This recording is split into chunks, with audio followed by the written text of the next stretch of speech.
Welcome to Joy Recovery Radio. In this space, we talk about betrayal, recovery, and relational harm through the lens of integrity, accountability, and trauma-informed care. Our goal is not to rush healing or prescribe outcomes, but to offer language, clarity, and grounded perspective. This podcast is educational, not therapeutic. You're invited to listen slowly, take what resonates, and leave the rest. Let's begin.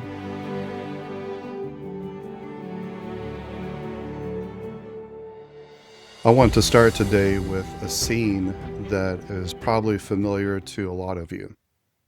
It was rinse and repeat in my life. Jacqueline would bring something up. It might be a question. Maybe it was a feeling that she was having about something that happened. It might be something that she found, something she remembered, something she was triggered by or was suspicious about. And she would come to me and she would try to talk to me about it. And within minutes, frankly, sometimes within seconds, the conversation would come to a standstill. And I would be defending myself. I would be explaining why she was wrong. Or I would be pointing out that she wasn't giving me enough credit for all the recovery work that I'm doing. Or I would bring up something that I felt like she did. Or I would just shut down. I would go quiet, cold, detached. I would stonewall her. Or I would raise my voice. Sometimes I would just leave the room.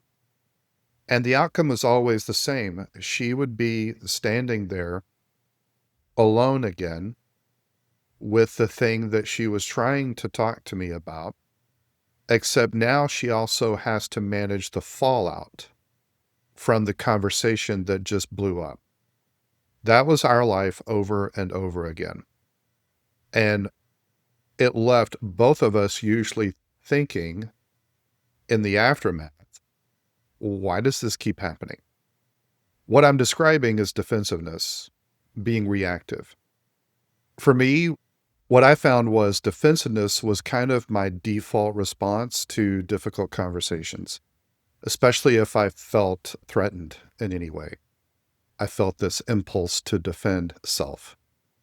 And when it comes to the Minwalla model and what he calls the integrity abuse behaviors, a list of around 60 behaviors that cause harm to our partners, what I began to notice was defensiveness was the first domino for me that would have many other behaviors in its wake. And what I began to realize was if I could crack the code on defensiveness and overcome this particular reaction in me, then it would by itself automatically remove a lot of the other harmful behaviors that I was doing towards my partner. So men, I want you to listen up.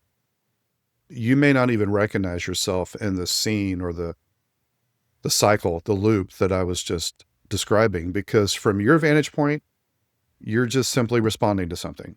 She came at you a certain way, the timing was bad, or I've already apologized for this. I'm tired of being the bad guy. I'm tired of being the villain. I'm tired of having the same conversation over and over again. And that's what it feels like from inside reactivity, inside defensiveness. For the partners listening to this, you're probably very familiar with the cycle that I just described. Many of you are still living it. In fact, some of you have probably stopped trying to have certain conversations because of how they end. And might I suggest, that's strategic. He has controlled the conversation. And he has made you pay in some way for bringing up certain things.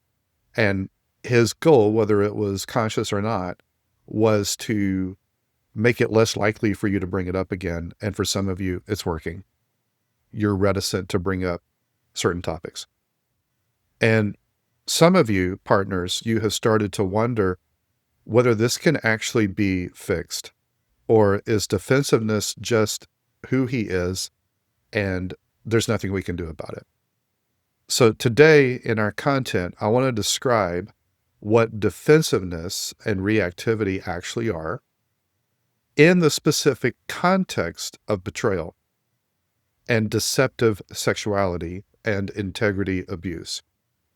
Because this is not really a communication problem, but our defensiveness, men, is an indicator of our recovery and where we are. And we need to take that indicator very seriously. First, let me define what I mean by defensiveness and reactivity. Defensiveness in this context is what I'm going to call a functional response. What I mean by that is it has a function. Our defensiveness has a purpose. It has a job. It's doing something for us. And what it's doing in the context of integrity abuse and betrayal is it is blocking our accountability. And that's the purpose of it. When we men who have caused harm through our deceptive sexuality become defensive in response to our partner's pain or her questions or just her reality, that response is interrupting the process of accountability. It's redirecting attention away from the harm and towards our experience of being confronted. Functionally, it's a continuation of the same dynamic that made the secret life possible in the first place. I am prioritizing my internal experience over her access to an accurate shared reality. So if that's defensiveness, then what is reactivity? Reactivity is simply the physiological component of defensiveness. It's the nervous system reacting. It's activated. And that precedes, that is an impulse that comes before the defensive behavior. So for some of us men, when we feel that activation, that reactivity physiologically in our nervous system, it may show up as either heat. We can feel our body temperature increasing, or maybe it's tightness in our chest or in our jaw or in our fist. Or maybe it's this impulse, this survival impulse to flee, to run away. The reactivity, it's real. The nervous system response to feeling threatened, that's legit. But in this population of betrayers, the reactivity is almost always functional. It's in service of something. And that something is usually protection of self, or protection of our image, or protection of the narrative that you're believing or telling others. So understand the distinction. Reactivity is the felt experience that I have internally. It's the impulse. But defensiveness is the behavioral expression of that experience. One is an impulse, the other is a behavior. Both of them are real. And neither one excuses the harm that they cause to our partners when we direct the defensiveness at them. They're already traumatized by us, and now we're compounding the trauma. So for Jacqueline and I at Joy Recovery, our practice and our education is built upon and grounded in the Minwalla model. And it identifies defensiveness specifically as an integrity abuse behavior, an IAB. In the context of deceptive sexuality, betrayal, and trauma, defensiveness that's directed at the betrayed partner is a behavior that causes additional harm, new harm. It's a re-injury to the partner. It's an extension of the original system of harm. It compounds her trauma.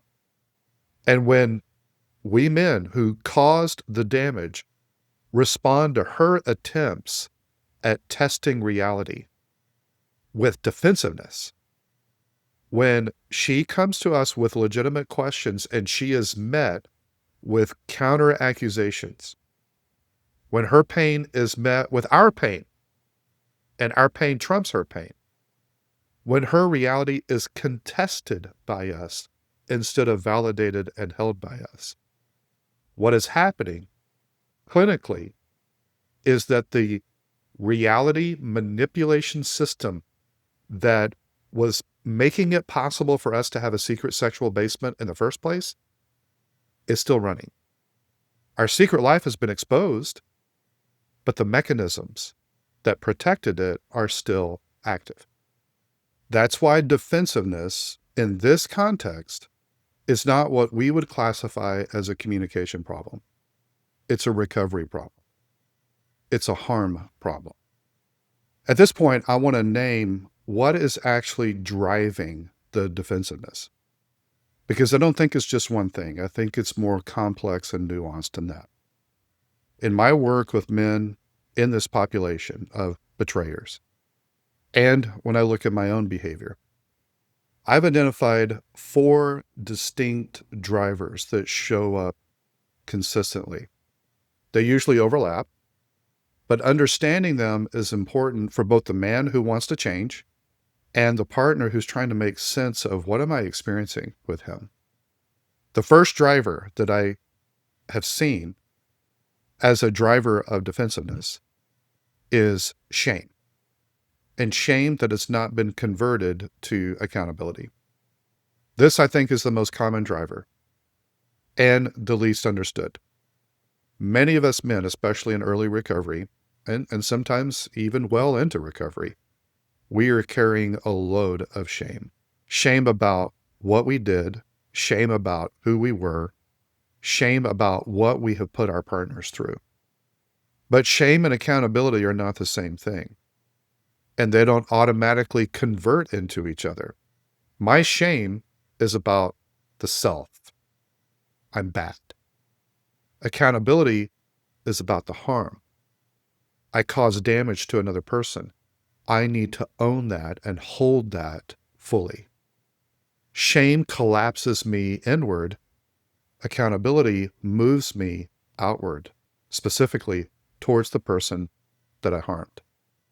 If you're familiar with the work of Donald Nathanson, he developed what's called the concept of the compass of shame, meaning that it has 4 different movements when we experience shame.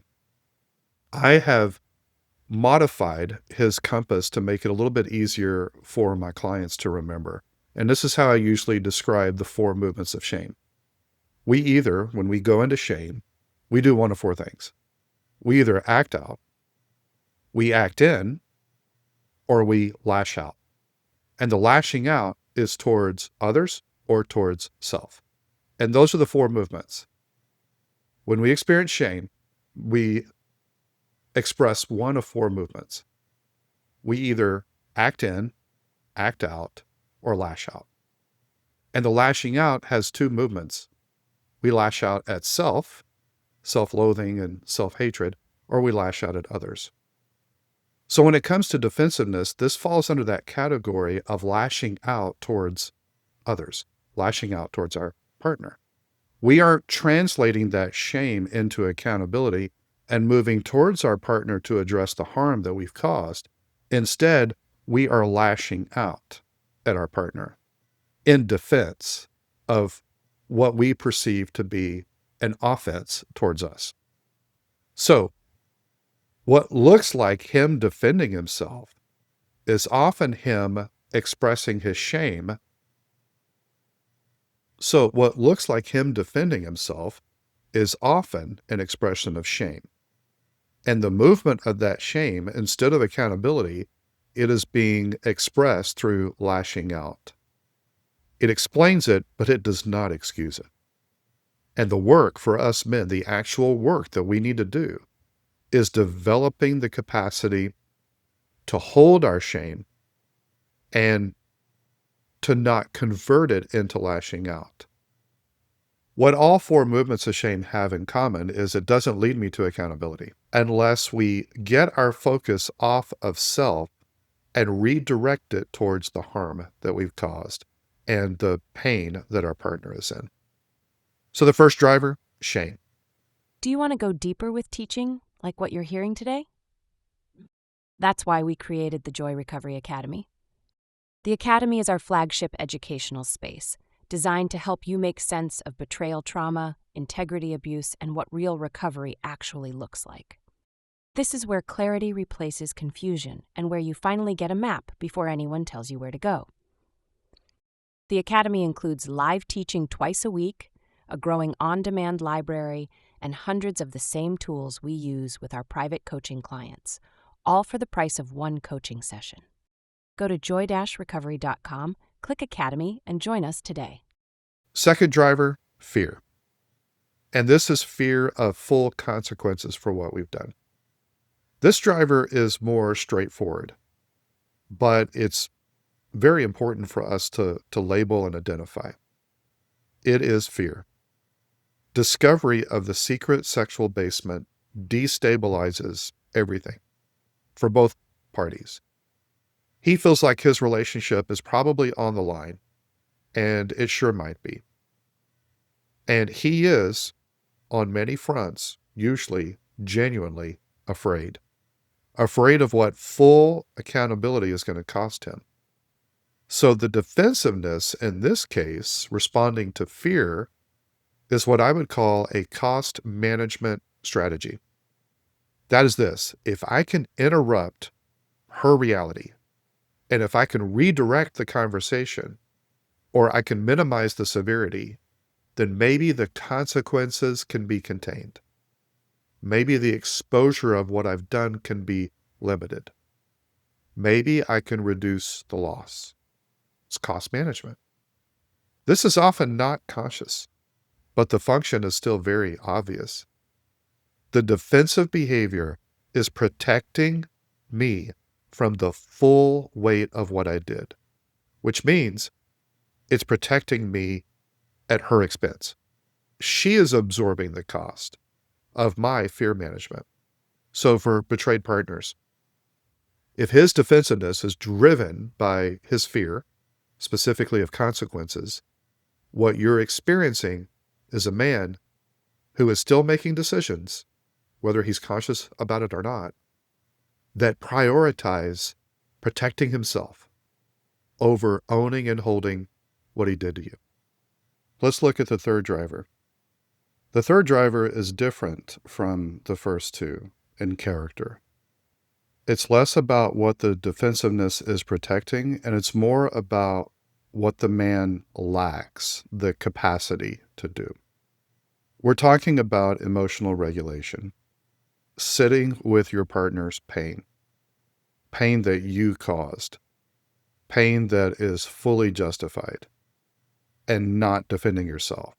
No redirection, not needing her to see your side of things, not needing the conversation to end differently than it's going to end. This is an extraordinarily difficult thing to do. It requires a level of emotional regulation that most men in recovery have never developed. Why? Because the secret sexual basement was often itself his emotional regulation strategy. He would go to the basement to manage stress, anxiety, overwhelm, loneliness, any kind of discomfort. He would either escape or medicate by going to the basement. That was his infrastructure for regulating his emotions. He didn't build anything else. It was never needed. There was always an exit for him. So when discovery removes that exit, and when accountability conversations require him to stay fully present to her pain without escaping, his nervous system does what untrained nervous systems do.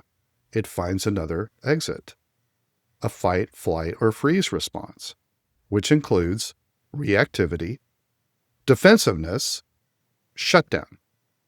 So I want to make it really clear, I'm not making excuses for him. This is a legitimate limitation. It's not imaginary. But that limitation he has, he's responsible for developing it. The absence of his ability to regulate his emotions does not remove his responsibility one iota for the harm that he is causing. This is the work that he needs to do. The fourth driver that I see behind defensiveness is that the deceptive system is still functioning. This is the hardest one to really wrap our head around, but I think it's so important.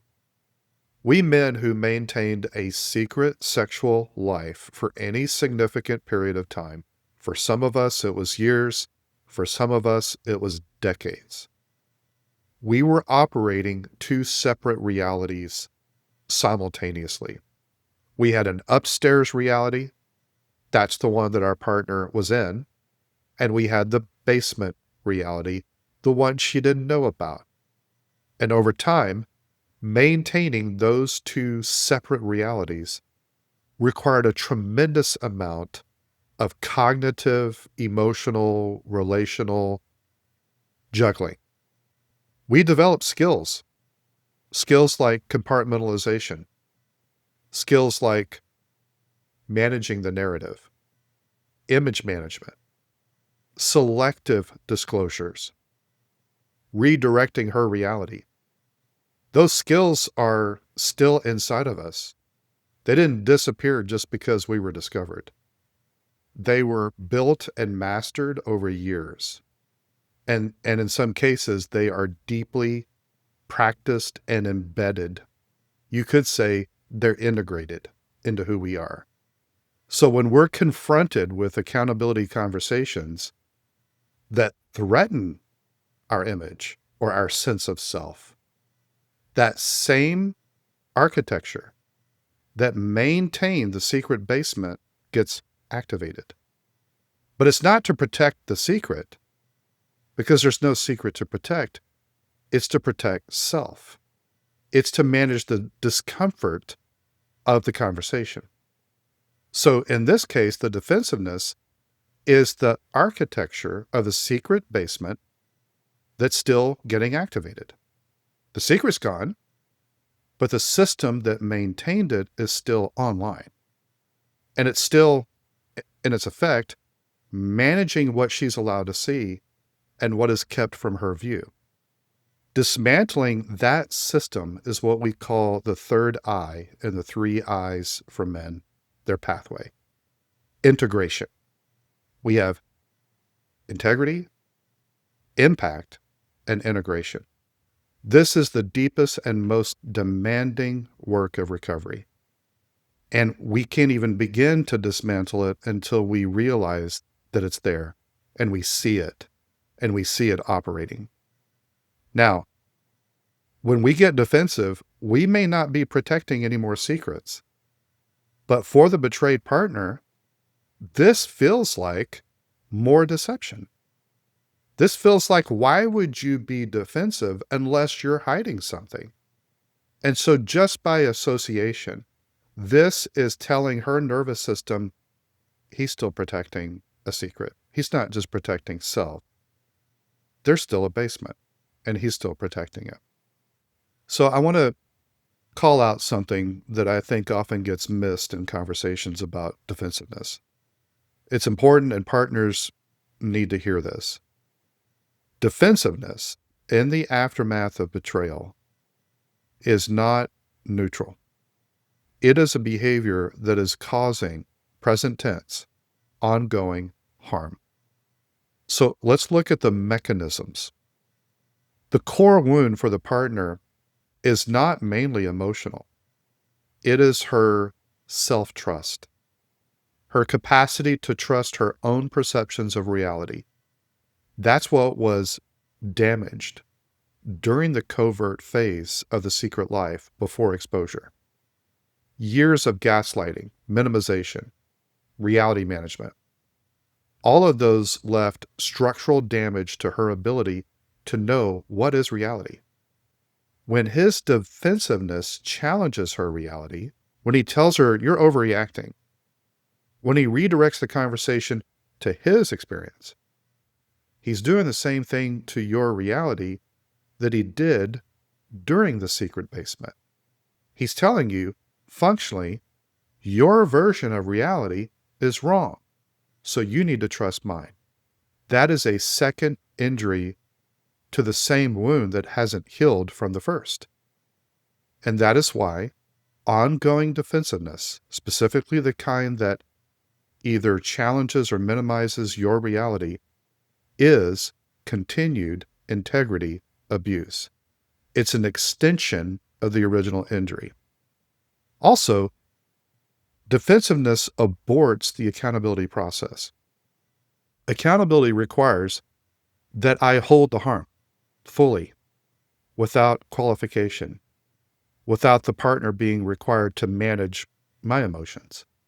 That's a high standard. It should be high because that's what the harm actually requires. So every time a conversation about the harm ends in my defensiveness, accountability has been bypassed. The harm was not held. The partner walked away having had to manage him rather than being held by him. And the defensiveness becomes the thing that both of them now have to deal with, instead of the original injury that she came to talk to him about. Another way that defensiveness causes continued harm is that it allows him to either gain or maintain control. Over time, this creates a pattern in which accountability conversations become dangerous for her. She gets to the point where it's not worth mentioning anymore because she has been conditioned to believe that voicing her harm to him leads to more harm. And she begins to manage herself and her own needs. And that is a direct consequence of the defensiveness. He has gained or maintained control. She's doing what he wants her to do. It represents a significant failure in his recovery. Another way that it causes ongoing harm is that it signals that the deceptive system hasn't really changed yet. And that's perhaps the most important thing that I can say on this subject for partners. His defensiveness in response to these difficult conversations is a recovery indicator. And what it indicates is that the internal architecture, his false beliefs, his self-protection systems, his image management, his compartmentalization, the prioritization of his experience over your experience and your reality, what we would call entitlement, none of that has really significantly changed. He may be sexually sober, but the system that generated and protected the acting out is still running. So what does non-defensive accountability look like for us men? Let's make this very concrete. I think one reason men struggle when it comes to defensiveness is they don't actually have a picture of what does real accountability look like without defense. They know what they're supposed to stop doing. They don't always know what they're supposed to do in its place. Non-defensive accountability is about what you're doing internally, and then what that internal posture produces in external behavior. Internally, you are moving towards her reality rather than away from it. When she brings something painful, she has a question, a trigger, a memory, an intuition, a suspicion, maybe even an accusation. The first internal movement of non-defensive accountability is to move towards her experience, not towards yours. What is she experiencing right now? And how does what she's experiencing right now connect to what I actually did in the past? When we do that movement towards her reality, that is a skill that has to be developed. And for most of us men in this population, it requires us to build a tolerance for sitting in the discomfort of being fully 100% responsible for her pain without having any exit whatsoever. So one thing I want to emphasize here, because I do think it's significant, non-defensive accountability is not impressive when you do it once or twice. The real question is whether you're able to do it consistently, even under the highest of stress. Is it present in the third conversation this week as much as the first conversation? Is it present when the conversation is inconvenient, or when you're tired or you're hungry, or when her accusation feels unfair or ungrounded to you, or when you already had a hard day from work and now there's this difficult conversation? Consistency under stress is what we call an integrity stress test. Any man can minimize his defensiveness when the stakes feel low or the environment is structured or safe. What matters, and what is a real diagnosis of your recovery, is what does the pattern look like over several months? Can she bring something to you at any time without calculating whether you're safe today or not? Here's the integrity standard: accountability without any self-defense. Owning the harm that you did without justifying it, blame shifting, deflecting. It's not something that you do once and then you move on. This is the ongoing standard. It's a way of life. It's not a moment. It's a pattern. And she gets to observe it over time, consistently. So, partners, if you've been listening to this episode and you recognize these patterns, his defensiveness is data. It's information about where the recovery work actually sits right now. And you need to trust what you observe in him over time. Not based on a single conversation or a really good, but the pattern across time, under stress, even when it's inconvenient or it cost him something. That's the real data. You can trust that.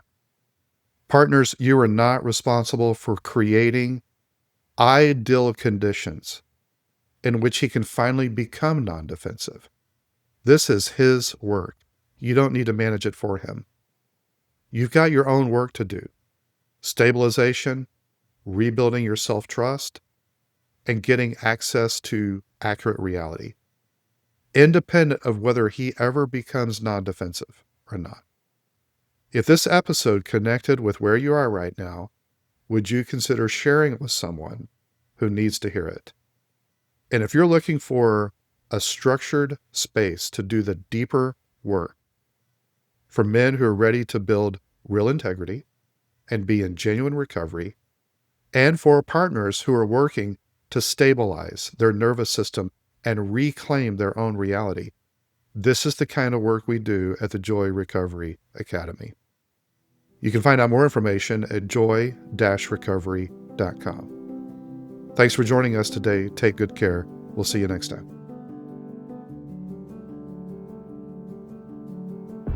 Thank you for listening to Joy Recovery Radio. If today's episode was helpful, you can find additional educational resources and information about the Joy Recovery Academy and our private coaching at joy-recovery.com. Remember, joy is possible when you live in integrity.